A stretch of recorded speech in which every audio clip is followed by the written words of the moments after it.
Hello everyone, welcome back to my channel Kana Math Coaching.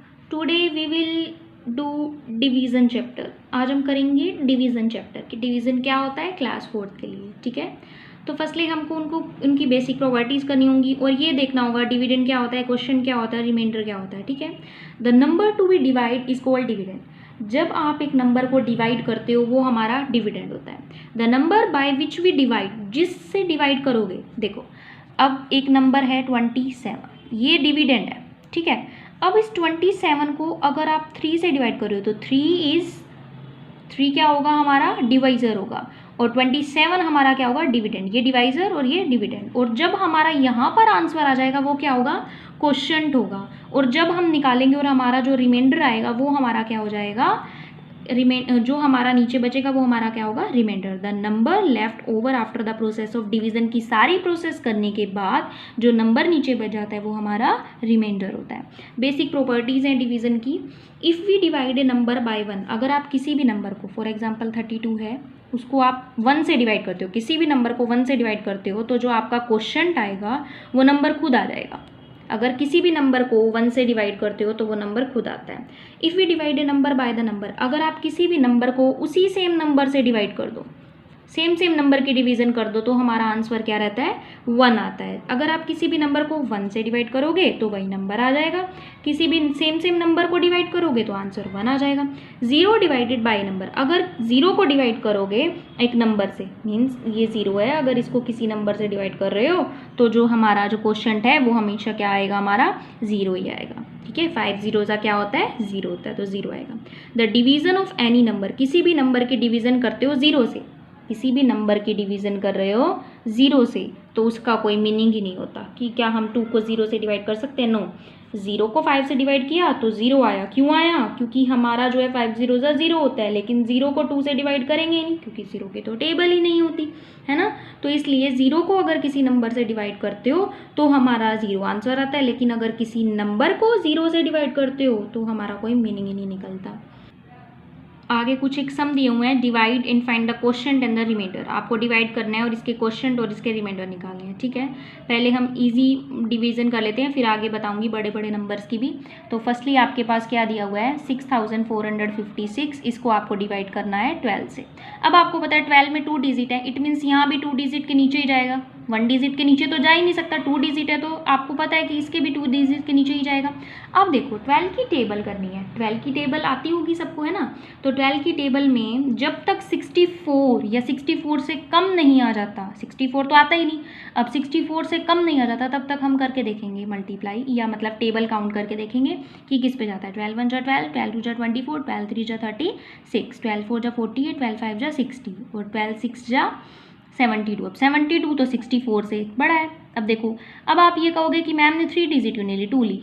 2 digit का है तो हम 2 ही लेंगे ना. तो 2 डिजिट के नीचे ऐसा कोई नंबर जो 64 से कम हो, क्योंकि 64 टेबल में आता नहीं. 64 से बड़ा लोगे तो जाएगा नहीं क्योंकि छोटे में से बड़ा सब्ट्रैक्ट नहीं होता, तो 64 से छोटा लेंगे.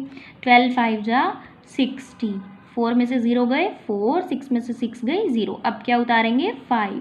अब 12 की टेबल में आपको पता है 45 नहीं आता, तो 12 की टेबल में 45 से छोटा, बड़ा तो ले नहीं सकते, छोटा लेंगे. छोटा क्या होता है 12 3 जा 36, 5 में से 6 नहीं जाते, 15 में से 6 गया 9, यहाँ बच गया 3, 3 में से 3 गई 0. अब क्या उतारेंगे 6. 12 की टेबल में 96 किस पे आता है 8 पे आता है 96. इट मीन्स हमारा आंसर रिमाइंडर आया 0, क्वोशंट क्या आया हमारा,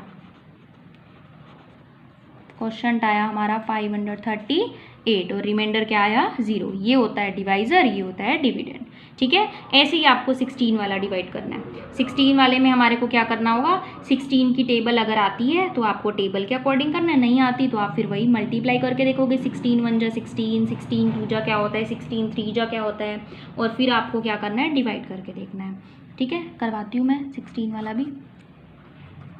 315 16 से. ठीक है, अब देखो 16 है, अब 16 को अगर हम डिवाइड करते हैं तो देखो 2 डिजिट है तो 2 डिजिट से नीचे ही आएगा ना 16 में भी। अब 16 की टेबल किसी को नहीं आती, जैसे बच्चों को नहीं आती, तो वो क्या करते हैं, पहले 16 1 जा 16 होता है, 16 2 जा करके देख लेते हैं। 6 2 जा 12 का 2, कैरी 1, 2 1 जा 2 1 3, 16 2 जा 32। अब 16 की 3 से करके देख लेंगे। जब तक 93 तो 16 की टेबल में आता है, तो देखो अगर 93 नहीं आता 16 की टेबल में, जब तक 93 या फिर 93 से कम नहीं आ जाता, मीन्स क्या करना होता है, कम नहीं सॉरी ज़्यादा। अगर आप 16 से डिवाइड कर रहे हो इसको, अब देखो ये 93 आएगा, तो 93 अगर 16 की टेबल में 93 या 93 से ज़्यादा नहीं आ जाता, तब तक हम मल्टीप्लाई करके देखेंगे। 16 3 जा क्या होता है 48, 16 4 जा क्या हो जाएगा 64, 16 5 जा क्या हो जाएगा 80, है ना। 16 5 जा 80, 16 6 जा 96। अब देखो ये आ गया ना 93 से बड़ा, आ गया ना, वहीं स्टॉप कर दो। जब 93 या 93 से बड़ा आ जाए वहीं स्टॉप कर दो। अगर वही 93 आ जाता तो 93 चला जाता, लेकिन अब 93 से क्या है, ज़्यादा आ रहा है, तो ज़्यादा आ रहा है तो स्टॉप कर दो। अब देखो ये 96 तो इसके नीचे जा नहीं सकता, क्यों नहीं जाएगा, क्योंकि बड़ा है। तो अब हम क्या करेंगे, इससे छोटा लेंगे। इससे छोटा क्या है, 6 पे नहीं जा रहा तो किस पे जाएगा, 5 पे जाएगा, 5 पे कर दो। 16 5 जा 83 और 1, अब 1 हमने क्या कर दिया, उतार दिया। अब 16 की टेबल में किस पे जाएगा ये, देखो 6 तक तो टेबल काउंट कर ली थी, 7 पे चले जाओ। अब जब तक 131 से बड़ा नहीं आ जाता तब तक हम क्या करते जाएंगे, मल्टीप्लाई करते जाएंगे। अब देखो जब तक बड़ा नहीं आएगा, 131 हो गया ना। अब हमें ये तीनों डिजिट लेनी है, क्यों, क्योंकि 2 तो इसकी हो गई और 1 इसकी। पहले हमने 2 क्यों ली, क्योंकि इसके अंदर 2 डिजिट थी। अब हमने 3 क्यों ली, क्योंकि अब तो हमें 3 लेनी पड़ेंगी, 2 इसकी बच गई और 1 इसकी। तो 16 की 6 तक कर लिया, 96 आ रहा है। जब तक 131 या उससे बड़ा नहीं आ जाता तब तक मल्टीप्लाई करेंगे। 16 7 जा 112, 16 8 जा कैरी 4, 128, ठीक है। 16 9 जा 144, बड़ा आ गया, 9 पे नहीं जा रहा तो किस पे जाएगा, 8 पे जाएगा, 128। 11 में से 8 गए 3 और 2 में से 2 गई 0। अब क्या लेंगे 5। 16 की टेबल में 35 नहीं आता, आपको पता है, आपने टेबल यहाँ कर दी है, मल्टीप्लाई करके देख ली है। 16 की टेबल में 3 पे आता है, क्या आता है 48। अब 3 पे नहीं जाएगा तो किस पे जाएगा, 2 पे जाएगा। 16 2 जा 32, रिमाइंडर क्या बचा, 5 में से 2 गए 3, रिमाइंडर क्या बच गया 3। इट मीन्स क्वेश्चन 582 और रिमाइंडर हमारा 3 बच गया। ठीक है, आया समझ में आपको अच्छे से। नेक्स्ट आता है आपका, ऐसे ही करना है, आंसर चेक करना है, लेकिन इसमें आंसर चेक करना आपको बताऊंगी। पहले हम डिवाइड करें 37 से। अब देखो 7324 है, 37 से डिवाइड करना है। 37 1 जा 37, 37 2 जा कर लो 73, 2 डिजिट लेनी है ना। 73 से बड़ा जब तक नहीं आ जाता या 73 नहीं आ जाता तब तक मल्टीप्लाई करनी है। 7 2 जा 14 का 4, कैरी 1, 3 2 जा 6 एंड 1 7, 74 बड़ा आ गया, वहीं स्टॉप कर दो। बड़ा इसके नीचे नहीं लिख सकते क्योंकि छोटे में से बड़ा नहीं जाता, इट मीन्स 1 पे जाएगा। 37 1 जा 37, 13 में से 7 गए 6, यहाँ बच गया 6, 6 में से 3 गए 3। अब क्या उतारेंगे 2, 362।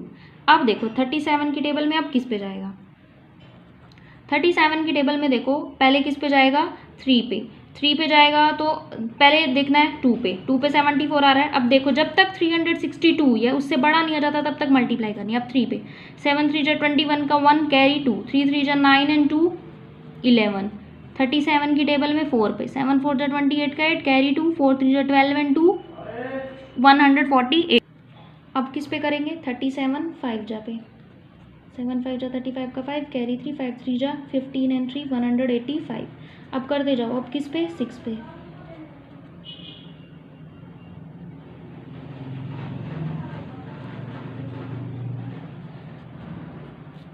7 से 7 7 जा 49 का 9, कैरी 4, 7 3 जा 21 एंड 4 25 259। जब तक 362 से बड़ा नहीं आ जाता या वही नंबर नहीं आ जाता, 362 नहीं आ जाता, तब तक क्या करेंगे मल्टीप्लाई।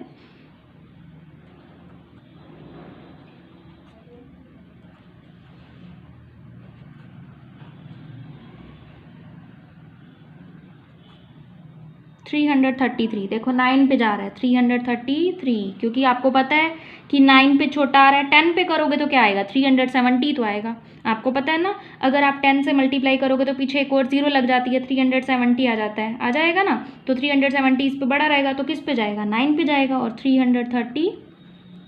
3, 12 में से 3 गए 9, 5 में से 3 गए 2, अब क्या बचा हमारे पास 4, 294। अब हमने टेबल सारी राइट कर दी है ना, 9 तक सारी टेबल राइट है। अब देखो 294, अब इसकी टेबल में 294 से बड़ा, देखो अब आप देखते जाओ 294 से बड़ा कहाँ है, देखो ये रहा 8 पे। अब 96 आ रहा है, 296 इस पे लिख सकते हैं नहीं, क्योंकि ये बड़ा है। अब इससे छोटा ढूंढ लो, 8 पे नहीं जा रहा तो किस पे जाएगा, 7 पे, 259, ठीक है। 14 में से 9 गए 5, यहाँ बच गया 8, 8 में से 5 गए 3, इट मीन्स रिमाइंडर हो गया 35, क्वोशंट हो गया हमारा 197। अब देखो divide and find the quotient and remainder, हमने तो देखो क्वोशंट भी निकाल दिया, रिमाइंडर भी निकाल दिया। अब कहते हैं also check your answer in each case, आपको आंसर भी चेक करना है, आंसर चेक करना है। अब हम आंसर जब चेक करते हैं ना तो ध्यान देना है, क्यू यानी क्वोशंट की मल्टीप्लाई कर दो, किससे कर दो, डिवाइज़र से। क्वोशंट की मल्टीप्लाई किससे कर दो, डिवाइज़र से, और उसमें रिमाइंडर क्या कर दो, ऐड कर दो। तो हमारे पास क्या आ जाता है, पता लग जाता है। अगर ये नंबर आ जाए, अगर डिवाइज़र आ जाए, अगर यही नंबर आ जाए, अगर क्वोशंट की इससे मल्टीप्लाई कर दोगे डिवाइज़र से और रिमाइंडर ऐड कर दोगे और ये नंबर आ रहा है, इट मीन्स हमारा आंसर ठीक है। आंसर चेक करने का फॉर्मूला है ये कि क्वोशंट है 197, इसकी मल्टीप्लाई कर दो 37 से और इसमें रिमाइंडर क्या कर दोगे, ऐड कर दोगे। अगर वही आ रहा है 7324 तो हमारा आंसर ठीक है, अगर ये नहीं आ रहा इट मीन्स हमारा आंसर रॉन्ग है, ठीक है। तो ये फॉर्मूला है आंसर चेक करने का कि जो क्वोशंट आए उसकी डिवाइज़र से मल्टीप्लाई करके उसमें रिमाइंडर क्या कर दो, ऐड कर दो। पहले इनकी मल्टीप्लाई कर दो, जो आंसर आएगा उसमें रिमाइंडर ऐड कर दो, अगर यही आएगा तो आंसर ठीक है। ये हमारा क्वेश्चन जो आंसर चेक करने का फॉर्मूला होता है, ठीक है। अगर कोई प्रॉब्लम है तो प्लीज़ कमेंट करें, और अगर मेरी वीडियो आपको समझ में आई है तो मेरी वीडियो को लाइक एंड शेयर करें, और चैनल पर नए हैं तो प्लीज़ मेरे चैनल को सब्सक्राइब करना ना भूलें। Thank you.